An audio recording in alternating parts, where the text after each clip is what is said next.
आता मराठा आरक्षणाचा लढा शेवटच्या टप्प्यात होता. अंतरवालीपासून मुंबईपर्यंत जाईपर्यंत मुंबईच्या वेशीवरच मराठा समाजाच्या आरक्षणाचा प्रश्न एका शब्दामध्ये थांबलेला होता.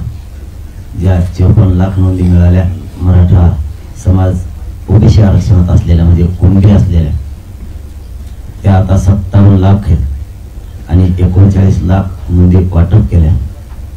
ज्या 39 लाख प्रमाणपत्र दिले, आमचं म्हणणं होतं की जे परिवार आहे त्याचे परिवारातील नातेवाईक यांना तातडी नाते वाटप करा. म्हणजे 54 लाख 54 लाख जरी धरले, एका एकाला 5-5 दिले तरी 2 करोड मराठा आरक्षणामध्ये जातोय. आणि ज्या मराठ्यांचे नोंदी सापडल्या नाही त्यांच्यासाठी गणगोत्रातील सगळे सोयरे यांना त्याच नोंदीच्या आधारावर कुणबी जात प्रमाणपत्र देण्यात यावं, त्याची व्याख्या आपण केली होती की पिढ्याना पिढ्या परंपरेनुसार लग्नाचे सोयरे की जुळतात ते सगळे सोयरे, त्या सगळ्या सोयऱ्यांना ज्या मराठा बांधवांची नोंद मिळाली त्याच नोंदीच्या आधारावर ते देण्यात यावं, या मागणीसाठी मुंबईपर्यंत आणि सरकारने राजपत्रित अध्यादेश 27 तारखेला 27 जानेवारीला मुंबईच्या वेशीवरच काढला. मुंबईत जाण्याचीही मराठ्यांना गरज नाही पडली.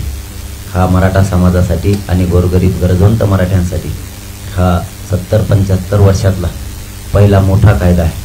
आणि मराठ्यांच्या पोरांनी सांगितलं होतं की आम्ही शांततेत मुंबईला जाणार आणि येताना शांततेत आरक्षण घेऊनच येणार. कायद्याचा अध्यादेश झाला, अधिसूचना निघाल्या म्हणजे आरक्षणच घेऊन आले. आता येत्या 15 दिवसात त्याचं कायद्यात रूपांतर होईल आणि घराघरातल्या महाराष्ट्रातल्या मराठा समाजाच्या ज्याच्या नोंदी सापडल्या नाही त्यांना आरक्षण मिळणार. हा मराठा समाजाचा प्रचंड मोठा विजय. याचबरोबर त्या दिवशी दिवाळी पण मराठा समाजानं गुलाल उधळून साजरी केली. आता आणखीन एक महादिवाळी होणार आहे. त्या कायद्याच्या मार्फत एक प्रमाणपत्र मिळालं सगळ्या सोयऱ्यांच्या की महाराष्ट्रात महादिवाळी, आणि आम्ही म्हणतो तसं करतो. या भारतात आणि महाराष्ट्रात पुन्हा अशी सभा झाली नसेल की प्रचंड मोठी विजय सभा त्यानंतर होणार. धन्यवाद. आपल्याला काय विचारायचं असलं आपण विचारावं.